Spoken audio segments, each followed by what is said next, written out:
नमस्कार। आज हम अरस्तू के अनुकरण सिद्धांत के संबंध में बात करने जा रहे हैं। सबसे पहले हम बात करते हैं अनुकरण शब्द की। यूनानी भाषा के मिमेसिस शब्द का अंग्रेजी रूपांतरण है इमिटेशन। हिंदी अनुवाद है अनुकरण।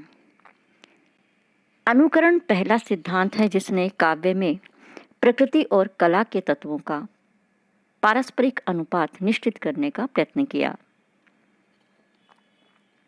प्लेटो ने भी अनुकरण सिद्धांत दिया है, जो अरस्तू के गुरु हैं। प्लेटो की मान्यताएं प्राचीन यूनान की मान्यता पर आधारित रही हैं।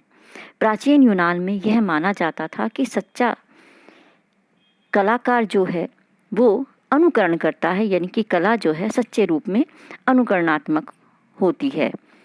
प्लेटो पर भी इन विचारों का प्रभाव पड़ना स्वाभाविक था। अतः प्लेटो भी कला को अनुकृति मानते हैं। प्लेटो ने कला को सूक्ष्म जगत का अपूर्ण अनुकरण माना है। प्लेटो के अनुसार मानवीय कलाएं दो प्रकार की हैं, कॉपी मेकिंग और फैंटास्टिक कला। फैंटास्टिक कला में कलाकार इस रूप में चित्रित करता है कि वह सुंदर लगे।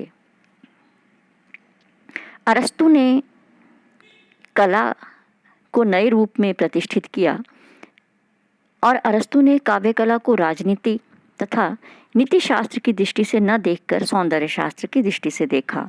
स्कॉट जेम्स के शब्दों में अरस्तु ने काव्य को दार्शनिक, राजनीतिज्ञ और नीति शास्त्र के अत्याचार से मुक्त किया और कलाकृति को सौंदर्य की वस्तु माना।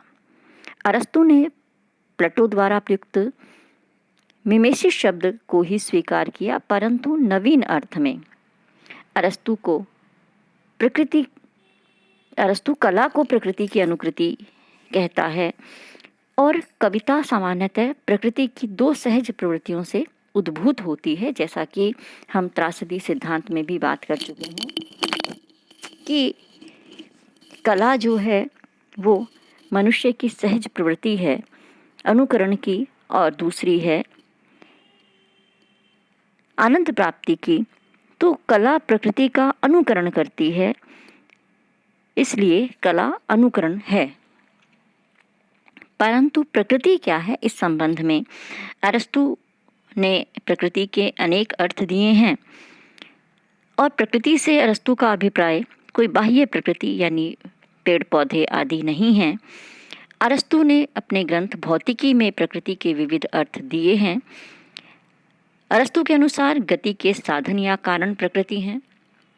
अरस्तु वस्तु या विषय को प्रकृति मानते हैं, तत्व को प्रकृति कहते हैं, आकृति या रूप को प्रकृति कहते हैं, विकास प्रक्रिया या फिर घटक को वो प्रकृति कहते हैं। बूचर ने इसमें से गति के साधन और पांचवा विकास प्रक्रिया को प्रकृति के अंतर्गत सम्मिलित किया है। बूचर का मानना है कि इन्हीं को सम्मिलित रूप में ध्यान में रख करके प्रकृति का अर्थ अरस्तु ने भी लिया होगा। अरस्तु के अनुसार विश्व की सृजनात्मक शक्ति या उत्पादक सिद्धांत जो वस्तुओं का आंतरिक धर्म है, फलतः प्रकृति के समान कला भी कुछ प्रयोजनों को दृष्टि में रखती है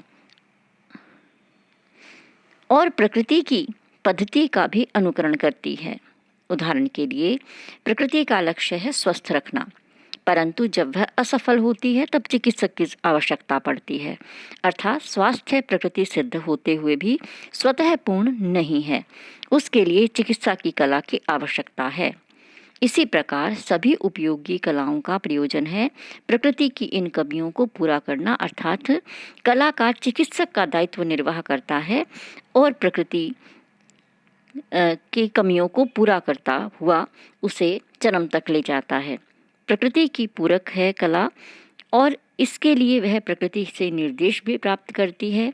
बूचर के अनुसार प्रकृति के अनुकरण का यह भी अभिप्राय है, अर्थात प्रकृति के अपूर्ण काम को पूरा करना, प्रकृति का चरम जो है उस तक पहुंचाना, ये कला का काम है। और उसके अनुसार प्रकृति जो है वो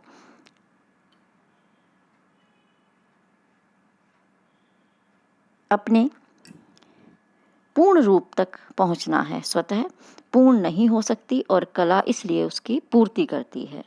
तो स्वतः पूर्ण न होने के कारण हमें कला की आवश्यकता पड़ती है।